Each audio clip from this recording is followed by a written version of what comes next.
কি হলো এসব দেশে? কি শুরু হচ্ছে? হাফেজ থেকে টিকটকার, হাফেজ থেকে মাওলানা থেকে একজন আলেমে দ্বীন, একজন বক্তা থেকে সে এখন টিকটকার হয়ে গেছে। এ দেশটা কি হতে চলছে? ইসলামটা কেমন করে জানি তারা দেখতেছে, বুঝতে পারতেছি না। তারা ইসলামটাকে কি মনে করছে? হাফেজ থেকে টিকটকার হয়ে গেল, যার বয়ানে হাজার হাজার জনতা আসতো, যার বয়ান শুনে হাজার হাজার যুবকরা পাগল হতো। আপনারা ইউটিউবে সার্চ দিয়ে দেখবেন, লিখবেন মাওলানা ওমর ফারুক আল আজমি, লেখলেই যার নাম প্রথমে এসে যাবে সে হলো মাওলানা ওমর ফারুক আল আজমি।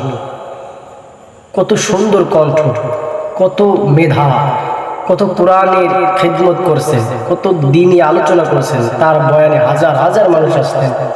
সে এখন হাফেজ, সে ছিল হাফেজ মাওলানা, এখন সে সেই জায়গা ছেড়ে দিয়ে, সেই ইসলাম বাদ দিয়ে সে এখন কি করলো? হাফেজ থেকে টিকটকার হয়ে গেল, শুধু একমাত্র ভাইরাল হবার জন্য। তো প্রিয় দর্শক, ভাইরাল হবার জন্য যে ব্যক্তি ইসলামকে ত্যাগ করতে পারে, ইসলামটাকে অন্যরকম ভাবতে পারে, তারা কি এমন করতে পারে দেখেন। যাদের বয়ানে যুবকরা পাগল, যাদের বয়ানে যুবকরা পাগল হতো, তারা বিভিন্ন মাধ্যমে ওয়াজ নসিহত করতেন, বয়ান করতেন। তো এখন এটা ইসলামটাকে তারা শেষ করে দিতেছে শুধু একমাত্র ভাইরাল হওয়ার জন্য।